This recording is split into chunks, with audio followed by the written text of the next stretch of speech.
Good morning, Alex. We're absolutely delighted to have you here on Conversations at SC. You've led a very interesting life, and firstly, congratulations on your book, The Thank Naked you. CEO. I think it's a fantastic book. It's really a great pathfinder for people who are embarking on their careers, and a very apt reminder for those of us who are on the journey already. So, congratulations on that. I think you save many parents a very difficult time if they get this book and give it to their kids. Thanks, Eugene. And look, it's very kind of you to have me on this program. And the book is about building leadership principles in young people. And we're both parents. And if you can add that little additional value, and I'm a former teacher, so for me, it's very close to my heart. Really interesting. I mean, I read the book, and I've talked to you before. You've had many adventures in your life, and certainly I wish the program were a bit longer, because then we could have you share more with us. But because time is quite limited, I'd really like to get you to share some views and some thoughts on leadership. Sure. And certainly what you've learned in life. One of the things you talk about is dreaming big and achieving bigger things. And in your book, I know you like cars, particularly orange Datsuns, and you've said in your book, how some people drive by with the windows rolled up and the doors locked. Actually quite a worry, because we do have many people like that in the world and in every organization. We wish they could do more. But really, these are people who are not very keen on driving a convertible with the wind in their faces. What would you say to people like that?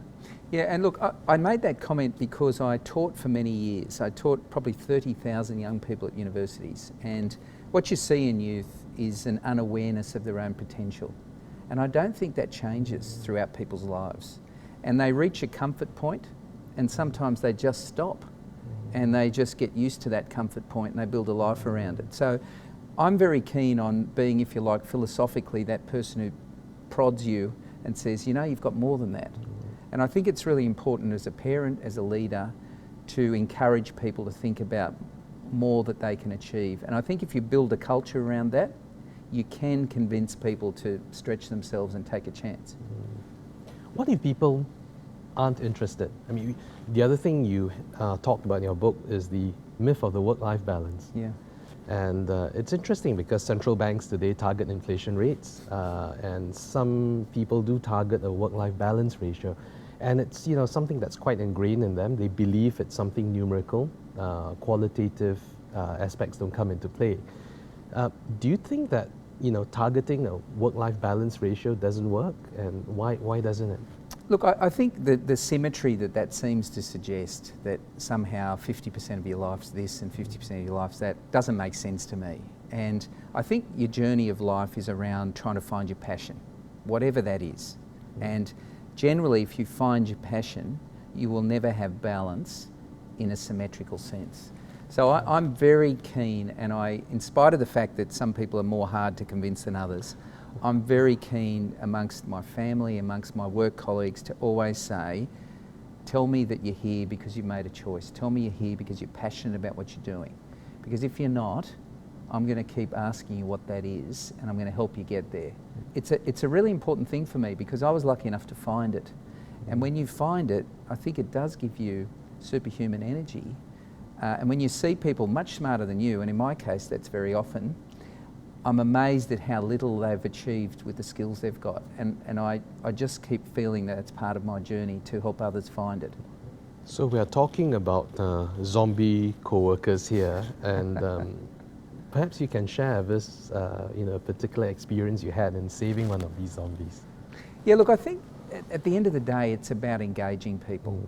And if I said to you, tell me about your favourite teacher at school, you'd be able to tell me who it was, what class you were in, and why they were special. And generally it was because they bothered to talk to you.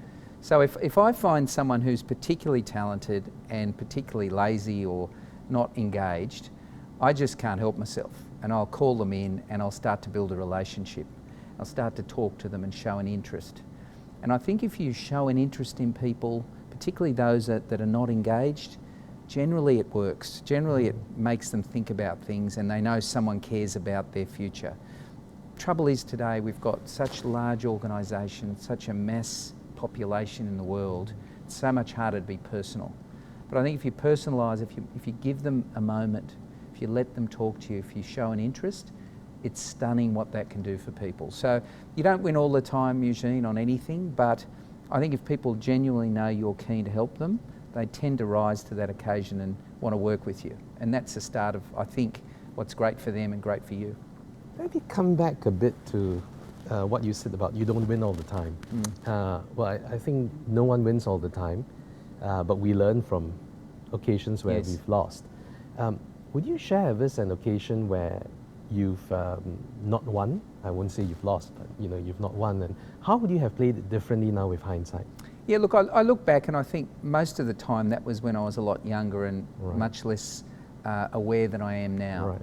I say wisdom is a collection of experiences. So it doesn't always mean age, it means what you've exposed yourself to in life. In my earlier years, I had very little sense of how I impacted people. So I presumed that the way I present to you now meant that you saw me exactly that way. But often in life, how you perceive yourself and how others perceive yourself is very different. As I've gotten older and smarter by many, many mistakes, I'm much better able to understand my impact on you as I perceive myself. So probably my greatest mistakes were around not understanding my impact on people. And when you start to win that battle, things get much better. But I guess the one thing that I always am remorseful about is if I lose a staff member to another organisation and they'll say to me, look, I loved being here, but I didn't see the growth potential, so I've had to go somewhere else. So I always make a point of spending time with them and saying, if there's ways in which I can help you in that role, let me know. And maybe one day when the organisation keeps growing, you might consider coming back. So I hate to lose great talented people, but sometimes in an organisation, you can't offer them that next step at the time they want it or need it, or deserve it potentially. It's quite interesting because our conversation up to now talks a lot about the leader having to exert a lot of energy in energizing people and getting people to, be at their best. That takes a lot out of a leader. Yeah, it does, and I'm a do as I do type person, not do as I say. I'm in a role, and you're in a role that you can ask people to do as I say, but for me, if I want you to extend yourself, if I want our culture to change, if I want us to be more contemporary, then I need to show I'm willing to exhibit those traits, that I'm willing to get onto Twitter, which I got called a twit at school, which I'm suggesting meant that I was a man of the future now. Right, absolutely, that's right. But I had to get onto Twitter. I had to do things that I thought were going to contemporise our brand. It's a lot easier to expect others to do something when you show them you're willing to do it yourself. I think I learnt that from my dad. He had a furniture factory, and I always would find him sanding the furniture with the apprentices. And as a boy, I thought the boss sat in a big office and didn't talk to anyone. But he taught me the principle of stand next to your people and show them what you'd like them to do, and the chances of them following you are much more enhanced. So essentially your father was talking about leadership. He was, not about being a boss. I didn't know at the time. But, that there was a difference? Well, just that thing. He also had this staff member who was really temperamental. And my dad didn't put up with temperamentality too well. And there was this one guy he kept putting up with. And even as a boy, I noticed that. And I thought it was really strange. And I remember asking him in the car on the way home, why do you put up with that? Like, you don't put up with that with your children or your other work. And he said, because this guy is particularly talented and I need him in the business. So there's a stretch range that I'm willing to deal with this guy because he's such an artist at what he does, and he's got some of the downsides of what a great artist might be like to live with, but I'll wear it because he's important to the business. So he taught me also that while you expect people to perform the same way, there will be people with different skills, there will be people that react differently. You've got to be able to deal and be flexible, and he'd never put up with rudeness, but if you needed a bit of latitude because you were a good performer, then he'd find a way to give it to you. And I think you've got to have that suppleness as a leader as well, to see people's talent and give them the space to perform, give them the space to empower them and trust them. They breach your trust, then you take action. But if they don't and they're growing, let them grow. So where do you draw your strength from, Alex? Look, I guess I draw my strength from being passionate about what I do and about seeing people grow in an environment where we work together. I really enjoy being first in the news on a topic and working with the team to work out how to make that happen. I enjoy building a culture in the workplace that gives people a sense that we can do something different. I'm very much a person that would rather beg for forgiveness than ask for permission. It would be hypocritical of me not to tell my staff that I don't mind that sometimes within reason. So I love people, I love teaching, and I guess the Naked CEO and everything about leadership for me is about being a teacher, about seeing you and saying, you know, you're very good at these things. I'm going to give you more opportunity to get even better at them, but I think you need to be better at that particular thing, so I need you to make an effort there. And I find that if I take the teacher perspective, it makes me a better leader. It works for me. And I love teaching, so I'm doing what I love, mate, and I want more people to be able to say that about their life, and they'll be surprised at how much more they can be productive and beneficial to others. You're really a man of many talents, and I have to ask you this very hard question. You could transport all your skills into a huge organization today, earn $1 gazillion, and help people at the same time, but you choose to stay at CPA Australia. What drives you to do that? Well, you know, I could ask you the same question, because you have all these skills and you're not earning gazillions, you're with a regulator. Now, That's a job offer for me, isn't it? Yeah, but I guess we both do it because we love what we do. And I have never in my life chased money as part of an objective. Now, I've got to tell you, with 7 kids going to schools that cost a lot of money, there was a time where moonlighting and doing extra work when I was a teacher was a necessity. But I have never chased money. I've chased experience, I've chased fun, I've chased passion, and lucky enough, the combination of that has given me a good living, and I'm not complaining. But I look at people who are earning high salaries, maybe in corporate setting. I look at the pressure they're under. I look at how restrained they are at speaking about issues in the public interest, issues about what's going on in politics. I don't want to be restrained. I don't want to be constrained. I don't think money's that valuable. And when you can be doing something you love, work with the people you love being with. I mean, I hug my staff, mate. A couple of my COOs will walk in, I haven't seen them for a week, I'll give them a hug. You know, to me, life's about living with people. And so I'm living with the people I want to live with. I'm doing the job I want to do. I'm paid okay and reasonably. I'm not complaining. I wouldn't swap that for any job with money. That's ever. life, isn't it? Yeah, it is. Yes. It is. And you want to be able to say that you have a great time at home, you have a great time at work, you love your family, obviously differently to love the people you work with, but it's about people. And on your deathbed, I think you look back at your life and say, you know, did I have some good relationships? Did I make a difference with some people? Did I learn some things? And I think you've got to live from the deathbed sometimes. You've got to think about, what would I think of me in 30 years' time, hopefully, when you're lying in a bed on your way to the next world. Very good advice for everyone, because, you know, ultimately, passion drives you, and if you're just in it for the money, we found that in the long run, it doesn't quite work out. Yeah. And in your industry, in your profession, as a regulator, unfortunately, you're out there looking for those gaps in the market and inappropriate behaviour. But in the end, the core of it always comes down to money, and always comes down to power. And if somehow you can teach young people that influence isn't about power, it's about how well you do something, and you teach them those principles early, the chances of us being a better society are much more profound. And at the core of it all is power and money. And if you can get that out of your mindset early, I think we're a better society for that. You said just now, influence isn't about power. In the same vein, leadership isn't about titles. How do you encourage your staff to lead without a title? Yeah, look, that's a good point. And you know, in your role, in my role, sometimes people treat you in a particular way because of your title, and it drives me crazy. I want people to talk to me like I'm Alex, not because I'm called the chief executive.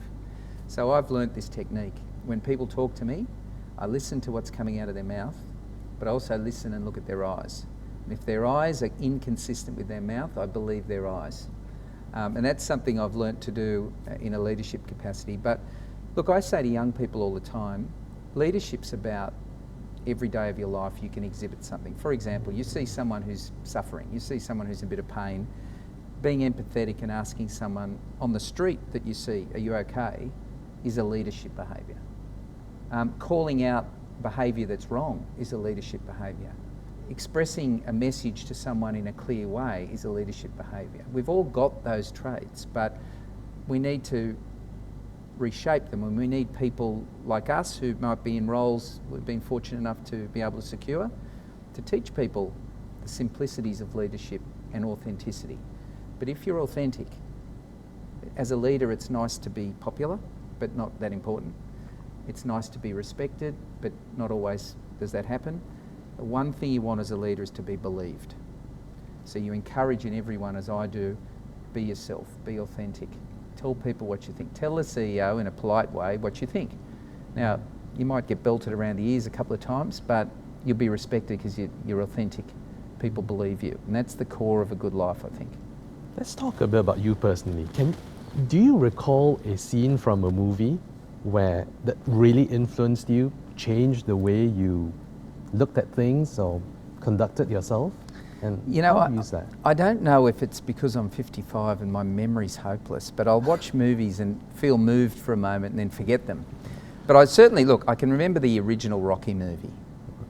And what I loved about it, and I think it's part of me in every fabric, is this underdog about never giving up, beating the odds. When I was able to interview Neil Armstrong, that was all about the odds. Everyone said it couldn't be done, so I wanted to do it. My mum was chronically ill with depression, and if anything or anyone gave me a context for life, it was her. And she would battle her way back from deep depression to being a great mum again. And then she'd hit the wall and she'd go down again, but she'd come back. So I guess my best lessons, and the ones that I remember most, are people who fight back, people who don't give in, who are resilient. And I look at the best people in the world that have had an impact, and they're the ones that have fought back.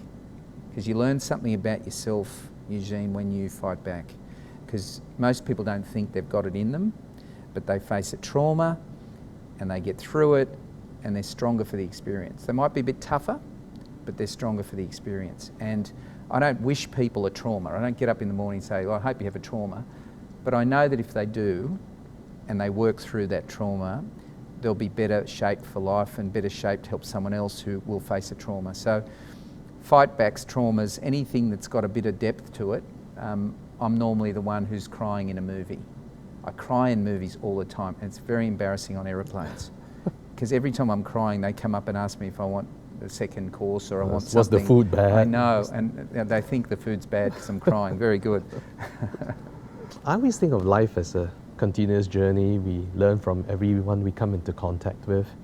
And certainly the younger generation has a lot to teach us, as much as we have to teach them. And that's something you've talked about as well. As a teacher, you learn from your students. What have you learned from your kids? Another very good question. I think they teach you how much you can love someone.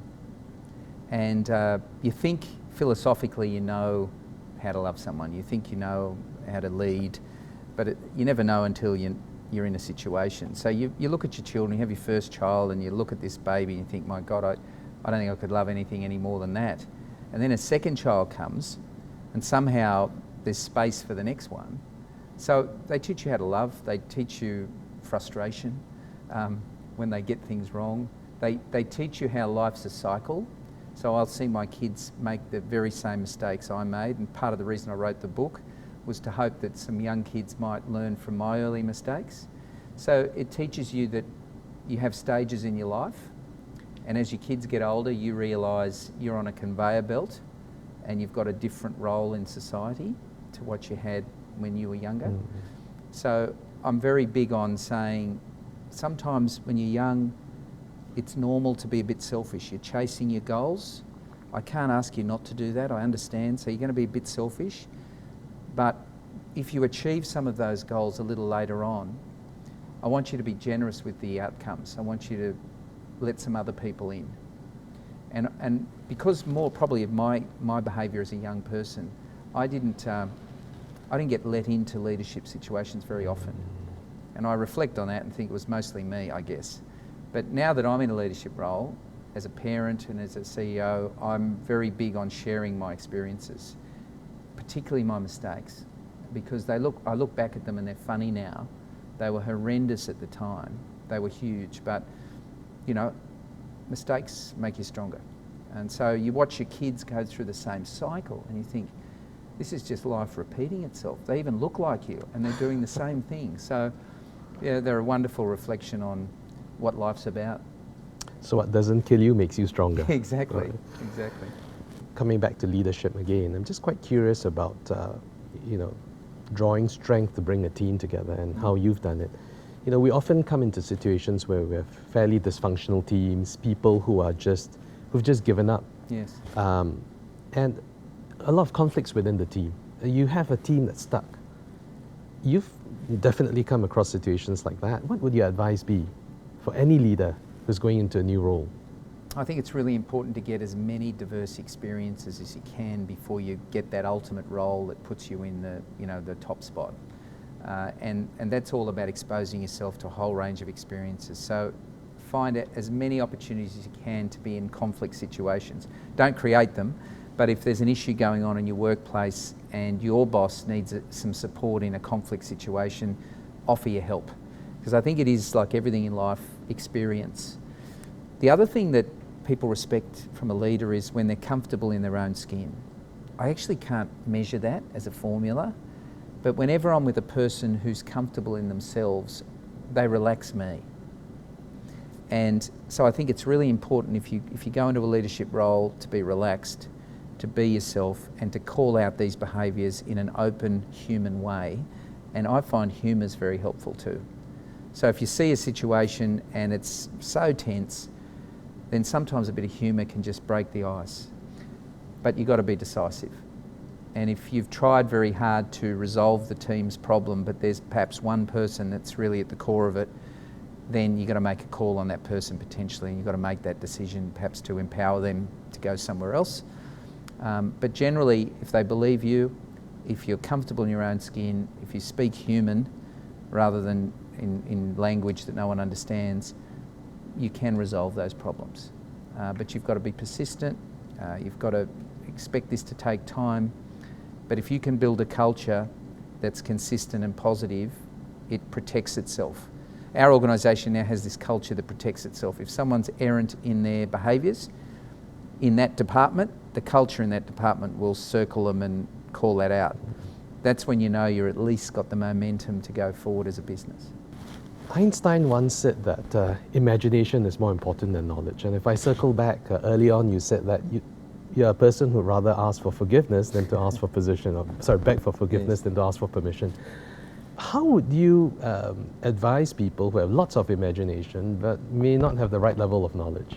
I really value imagination, and I talk about influence. So for example, someone can be a natural influencer because they've got a great mind, they've got a great imagination, they can see the future, but they've got no human maturity. And those people get themselves in all sorts of trouble because they raise issues that actually frighten people because they're right and they've got an instinct that's correct, but they don't have the maturity to manage it. So my advice to people who are highly imaginative, highly creative, and have a natural flair for seeing the future, learn how to mature your skills, learn how to deal with a range of people, practice on how to send a message, look for the reaction, learn about how people like to receive information. I have some staff who I have much better conversations with on the phone than I do in person.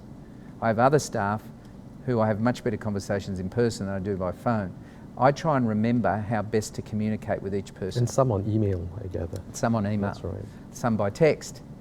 But it's really important that if you have an imagination, never to let it go. It's your best friend. I'm like a curious child, I still am. And when I get on long haul flights, when people say, how do you do all this travel? That's my creative time.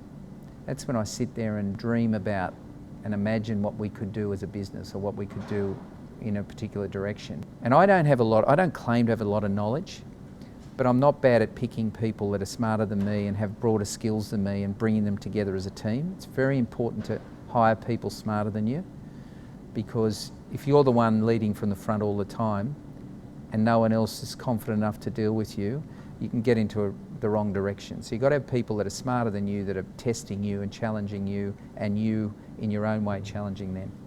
Alex, I'd just like to end by asking you to share one golden rule, the most important rule for all budding leaders. To be authentic, to be yourself, and to, if something's really tough, ask someone for their advice, and always remember you're human first and you're a work colleague second. Well, Alex, thank you very much for joining us at Conversations at XC. It's been wonderful. Thank you, Eugene. It's been a pleasure.